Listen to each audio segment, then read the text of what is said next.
Hey friends, what's up? Philip here with Points of Phillip, and I'm actually coming to you because I want you to stop everything that you're doing right now, and I want you to focus on your Southwest plans for the year. So, starting tomorrow, May 28th, Southwest is instituting some significant changes. And well, I want to go through what I'm going to be doing and what you need to be doing in order to benefit the most from what's going to happen and moving forward. So, first of all, before we get into that, I'd like to ask you to go ahead and like and subscribe. Doing that helps me, it helps more people see this content, and well, more people need to see this content because we want them to save money. So, now that that's out of the way, thank you so much. But what I want to do too is I want to talk to you a little bit about an Extra Wallet. So I really love my Extra Wallet here. This is the Extra Wallet Pro, and it has, the leather quality is really, really good. It also has a card finder that I just keep in this little pocket here, and it has this little fun little clip here as well. And then there's a little, I put cash in there.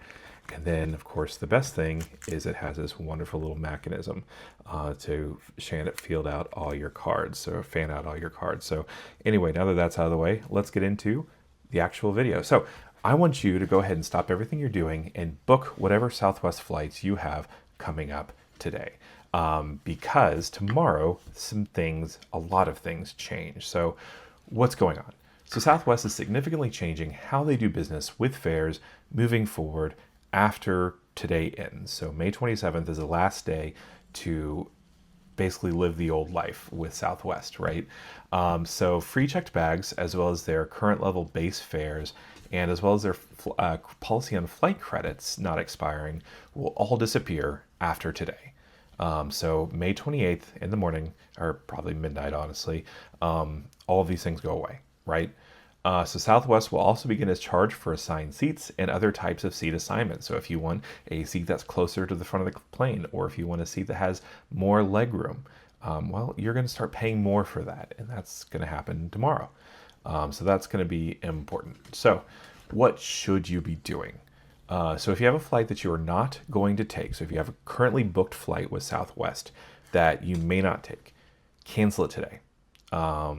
And that's going to be more on the may not take part than the will take part, right? So if you know that you're going to cancel a flight, maybe it's a dummy flight to get Hilton Aspire flight credits or something like that, cancel it today. Because if you cancel it tomorrow, you will have an expiration date based on the type of fare that you purchased. And so that's going to be important. So this could be, so that expiration could be 6 months out, it could be a year out. But there will be an expiration date if you cancel after today. So if you have a trip coming up, book it now. If you know you have a trip that's coming up in the next year, book it now. Today is the last day to book your trip reservation and still get 2 free checked bags for everyone on that reservation, and as long as they're attached to that reservation. If you book a flight tomorrow, May 28th, then, well, you will have to pay for bags unless you have some specific thing. So what happens if I don't? So if you don't listen to me, what's going to happen? So if you don't, you can expect to pay for for checked bags moving forward. And one of the fun things about Southwest is that they relied on their free checked bag policy to create their current cabins. And so their overhead bins are actually smaller than most other carriers, and there's less available space. And so not only will everyone else be trying to do carry-on to avoid those checked bag fees, well, you probably will be forced to check your bag anyway. And so, that's going to be a bummer, right? That's not going to be good. Now, the only way to avoid the checked bag fee is to either have elite status with the airline or to carry a co-branded credit card with Chase Bank.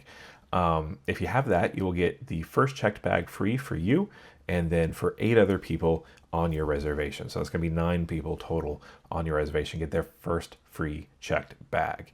And there's no real reason for you to have a second checked bag if you have traveling with that many people. If you need more checked bags, then figure it out, right? Maybe give them one of your bigger suitcases, and that'll be the checked bag or something.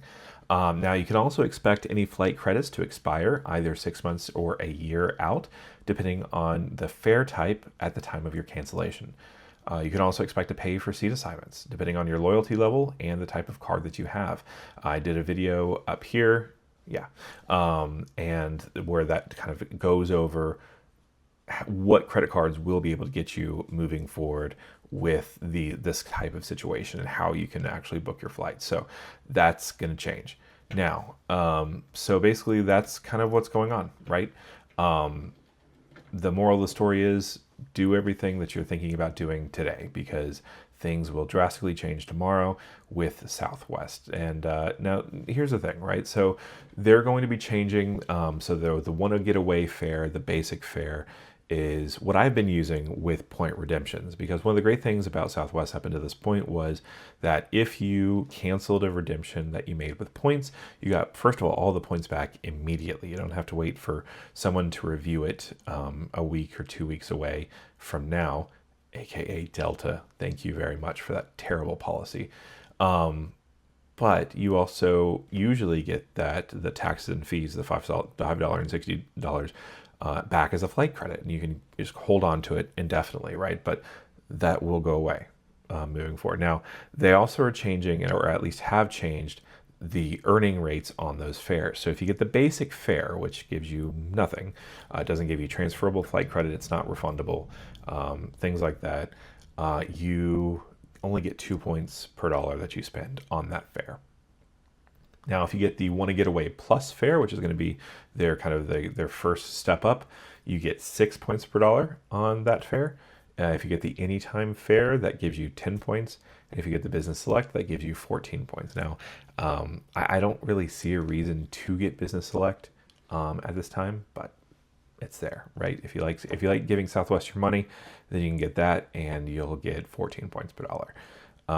Is that worth it over the Anytime fare? I'd say no, but that's just me. All right. Well, thanks so much for watching, guys. Hopefully you can get done what you need to get done, and I'll see you next time.